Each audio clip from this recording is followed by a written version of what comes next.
अभिजित लाड आपल्या माय मराठीच्या बातमीपत्रात आपले हार्दिक स्वागत करीत आहे। पाहूया आजच्या विशेष घडामोडी। ठाणे महापालिका हद्दीत एलबीटी वसुलीची मोहीम आता अधिक तीव्र। बाजारपेठ परिसरातील काही दुकानांवर एलबीटी पथकाची कारवाई। आणि ठाणे महानगरपालिकेच्या सर्वसाधारण सभेमध्ये नगरसेवकांना कुठल्याही प्रकारची विचारणा न करताच प्रस्ताव मंजूर करण्यात आला असल्याचा काही नगरसेवकांचा आरोप। पुढील बातम्यांचा परामर्श घेऊया एका छोट्या विश्रांतीनंतर। माय मराठी चॅनलला माझ्या मनापासून शुभेच्छा। ठाणे महानगरपालिका हद्दीत घर घेताय का? मग ते अनधिकृत तर नाही ना, याची खातर जमा करा। अनधिकृत घर घेणं हा विकणाऱ्यासोबत विकत घेणारा देखील तितकाच दोषी असतो। तेव्हा घराची डोळस खरेदी करा। आपली कुठे फसवणूक तर होत नाही ना, यासाठी ठाणे महानगरपालिका मुख्यालयातील 4थ्या मजल्यावरील बांधकाम विभागात घराचा सर्वे नंबर, टिक्का नंबर याची खातर जमा करा। घराचं स्वप्न अवश्य करूया साकार, पण अनधिकृत घराचा नका करू कधीही विचार। अधिकृत घर म्हणजे उद्याची देखील निश्चिंती। अनधिकृत घराचे दार म्हणजे डोक्यावर कधीही तोडण्याची टांगती तलवार। जगणं तुमचं होऊ दे सुरेल गाणं, स्वच्छ सुंदर आणि अधिकृत घरांचं हसरं ठाणं। ठाणे महापालिकेतर्फे जनहितार्थ प्रसारित।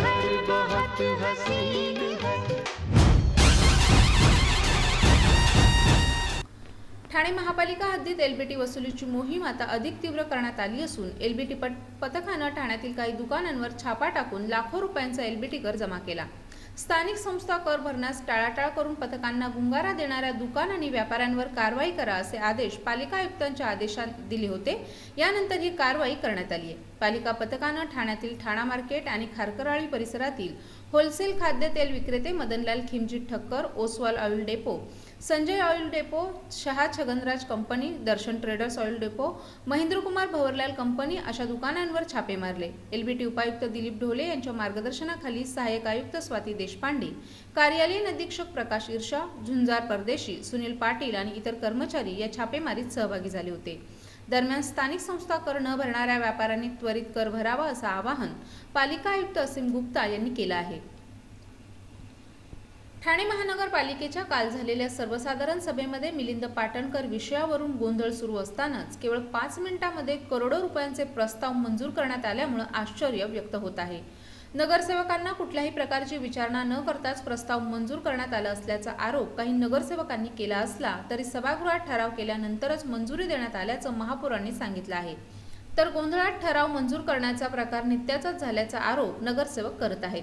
ठाणे महानगरपालिकेच्या सर्वसाधारण सभेमध्ये शहराच्या विकासाच्या दृष्टीने करोडो रुपयांचे ठराव करण्यात येतात। ठाणे शहराच्या दृष्टीने शहरातील अनधिकृत बांधकामं अधिकृत करणं तसंच पालिकेचे असलेली आरक्षित मैदानं ताब्यात घेणं यांसारखे ठराव कालच्या सभेत मंजूर करण्यात आले आहेत।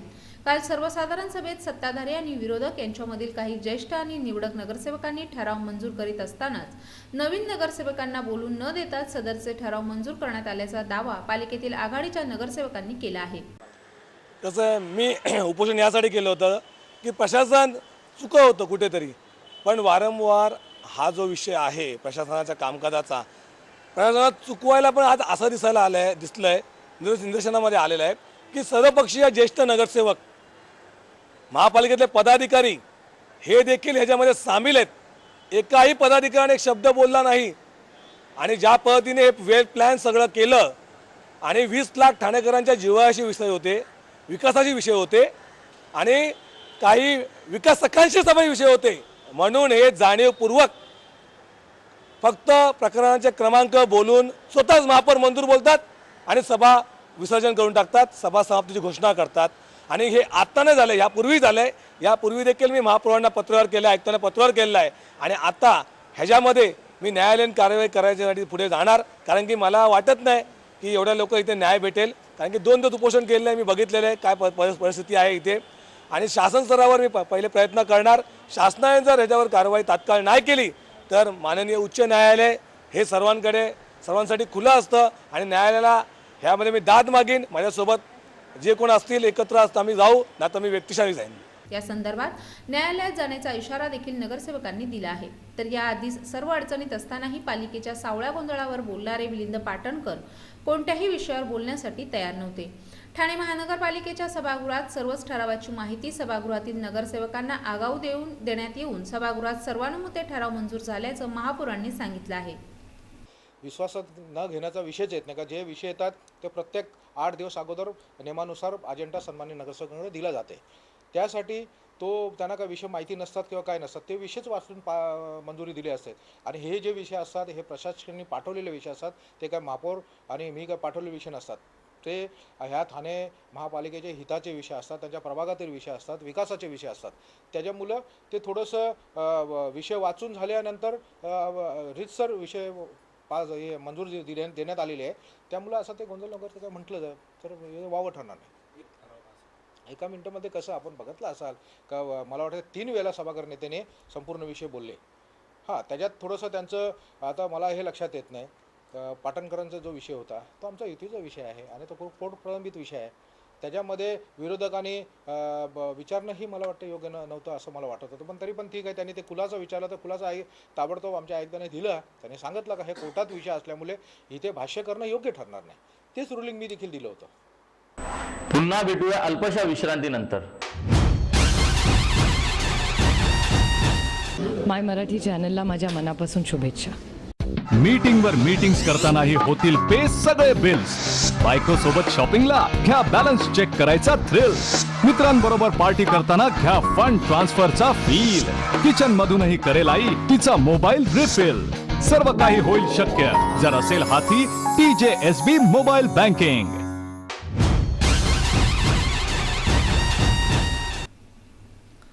शिरूरच्या सभेत शिवसेना पक्षप्रमुखांनी राष्ट्रवादीचे सर्वसर्वा शरद पवार यांना निवडणूक लढवण्याचं आव्हान दिल्यानंतर आमदार जितेंद्र आव्हाड यांनी उद्धव ठाकरे यांना मुंब्रा विधानसभा लढवण्याचा प्रतिटोला लगावला। त्यानंतर आता शिवसेनेचे आमदार प्रताप सरनाईक यांनी आमदार आव्हाड यांचा उल्लेख न करता राष्ट्रवादीच्या चिल्लर मंडळींनी हिंमत असेल तर कल्याण लोकसभेसाठी आपल्यासमोर लढावं असं प्रतिआव्हान दिलं आहे। यामुळे ठाण्यात निवडणुकीआधीच राजकीय वाकयुद्ध रंगलं आहे।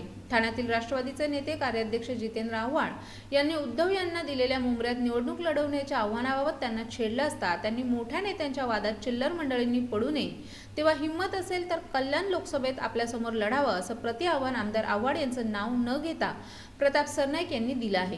किंबहुना कल्याणमधून आम्ही तिघेही आमदार लढण्यास तयार आहोत असंही स्पष्ट केलंय। दरम्यान सरनाईक यांच्या टीकेला राष्ट्रवादीच्या ठाणे शहराध्यक्ष मनोज प्रधान यांनी जोरदार प्रत्युत्तर दिलं आहे।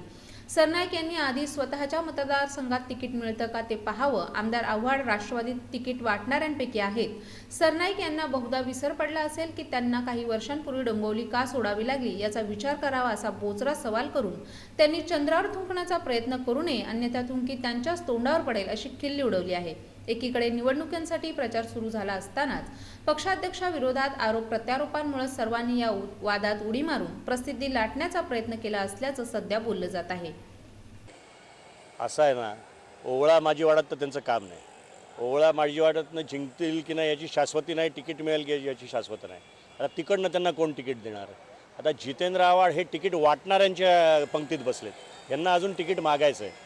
आणि यांना विसर पडली असेल तर सरनाईकांना मी आठवण करून देतो, माझे मित्र आहेत ते, की 92 साली हेच डोंबिवली का त्यांना सोडायला लागलं, पळून का आले, त्याची विसर पडली असेल तर जितेंद्र आव्हाड त्याचं उत्तर त्यांना देतील। आणि असं आहे ना की माझा एवढा जवळचा मित्र आहे, त्याला एकच सांगेन की चंद्रावर थुकायला गेला तर थूक त्याच्या तोंडावरच पडेल। मारहाण झाल्यानंतर ठाणे महापालिकेत पहिल्यांदाच हजेरी लावणारे तत्कालीन उपमहापौर मिलिंद पाटणकर यांच्या मुद्द्यावरून पुन्हा एकदा महासभेत सत्ताधारी आणि विरोधकांमध्ये गदारोळ झाला। महापालिका मुख्यालयात घुसून मालमत्तेचे नुकसान करणाऱ्यांवर कोणती कारवाई केली याचा जाब विचारत विरोधकांनी सत्ताधारी आणि प्रशासनाला चांगलंच धारेवर धरलं। महापौरांच्या डायसवर विरोधकांनी महापौरांना घेराव देखील घातला। मात्र या सर्व गोंधळाचा फायदा घेत सत्ताधाऱ्यांनी मात्र सर्वच विषयांना मंजुरी देऊन महासभाच उरकून टाकली। शुक्रवारी ठाणे महानगरपालिकेची सर्वसाधारण सभा सुरू झाल्यानंतर काँग्रेसचे नगरसेवक विक्रांत चव्हाण यांनी मिलिंद पाटणकर यांना झालेल्या मारहाणीचा मुद्दा उपस्थित केला। महापालिका मुख्यालयात घुसून सार्वजनिक मालमत्तेचं नुकसान ज्यांनी केलं त्यांच्यावर काय कारवाई केली याचा जाब महापालिका प्रशासनाला विचारला। त्यानंतर नजीब मुल्ला यांनी नगरसेवकांच्या सुरक्षेविषयीचा मुद्दा उपस्थित केला। पाटणकर यांना त्यांच्या दालनामध्ये घुसून मारहाण झाली. उद्या कोणत्याही नगरसेवकावर अशा प्रकारचा हल्ला होऊ शकतो असेही ते म्हणाले. हा सर्व गोंधळ लक्षात घेऊन महापौर हरिश्चंद्र पाटील यांनी प्रश्नोत्तराचा तास गुंडाळण्याचा तसंच अजेंडावरच्या विषयाला सुरुवात करण्याचा प्रयत्न केला. मात्र मिलिंद पाटणकर यांनी कायद्याकडे बोट दाखवत प्रश्नोत्तरं झालीच पाहिजे अशी भूमिका घेतली. विषयाला सुरुवात झाल्यानंतर पुन्हा आक्रमक झालेल्या विरोधकांनी महापौरांच्या डायसवर येऊन त्यांना घेराव घालण्याचा प्रयत्न केला. या सर्व गोंधळात मात्र नेहमीप्रमाणे सत्ताधाऱ्यांनी सर्व विषय मंजूर करून महासभाच उरकून टाकली. पोलीस बंदोबस्तात महासभेत उपस्थित राहण्यासाठी मुख्यालयात आलेले तत्कालीन उपमहापौर मिलिंद पाटणकर संपूर्ण पोलीस बंदोबस्तामध्येच आले होते. महापालिकेत आल्यापासून ते महासभा संपल्यानंतरही लोकशाही आघाडीच्या छावणीत ते दिसून आले. शहरात सध्या सुरू असलेल्या खासगी बसेसना ठाणे परिवहन सेवेचे नियम आणि रंग देऊन त्या बसेस ठाणे परिवहन सेवेत सामावून घेण्याची तयारी असल्याचं मत पालिका आयुक्त असीम गुप्ता यांनी व्यक्त केलंय. तसंच परिवहन सेवेमध्ये 100 नवीन बसेसची निविदा लवकरच काढण्यात येणार असल्याचं ठाणेकर प्रवाशांना याचा मोठा दिलासा मिळणार आहे.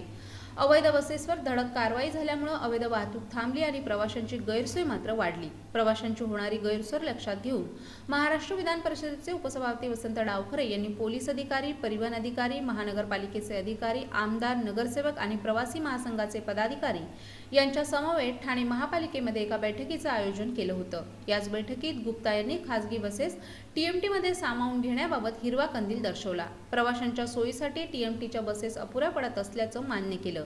कारवाई झालेल्या खासगी बसेस बंद झाल्यामुळे त्या ठिकाणी पर्यायी वाहनं चालवण्यासाठी खासगी बसेसना परिवहनच्या नियमांचं पालन करणं आवश्यक आहे. प्रवासी वाहतूक करण्याचा परवाना घेणं, सुरक्षिततेच्या दृष्टीनं बसला 2 दरवाजे असावे अशा प्रकारच्या सर्व नियमांचं पालन करावं लागणार आहे. खासगी बसेस सामावून घेतल्या तरी ठाण्यात खासगी वाहतुकीला परिवहनचे नियम पाळणं बंधनकारक असल्याचं आयुक्तांनी स्पष्ट केले.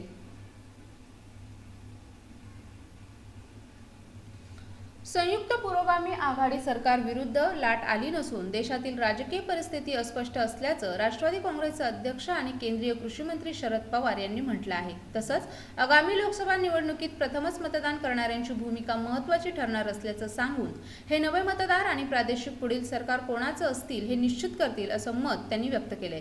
राज्यसभेसाठी उमेदवारी अर्ज भरल्यानंतर शरद पवार पत्रकारांशी बोलत होते. लोकसभा निवडणुकीनंतर तिसऱ्या आघाडीची शक्यता नाकारता येत नाही, मात्र त्या संदर्भात इतक्या लवकर घाईचे ठरले असेही पवारांनी सांगितलं आहे. काही दिवसांपूर्वी केंद्रीय कृषी गृहमंत्री सुशीलकुमार शिंदे आणि समाजवादी पक्षाचे नेते अबू आझमी यांनी पंतप्रधान पदासाठी शरद पवार यांना पाठिंबा दिला होता.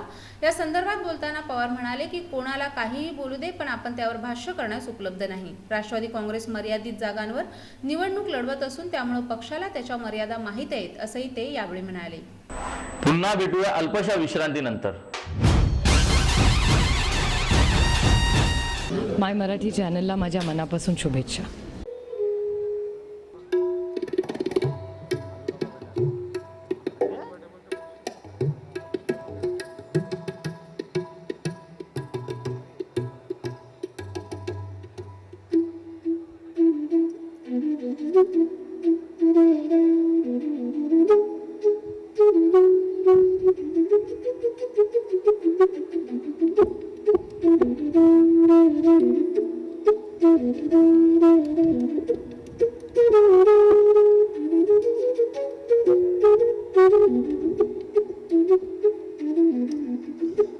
मीटिंगवर मीटिंग्स करतानाही होतील पे सगळे बिल्स. बायको सोबत शॉपिंगला घ्या बॅलन्स चेक करायचा थ्रिल. मित्रांबरोबर पार्टी करताना घ्या फंड ट्रान्सफरचा फील. किचन मधूनही करेल आई तिचा मोबाईल रिफिल. सर्व काही होईल शक्य जर असेल हाती TJSB मोबाईल बँकिंग.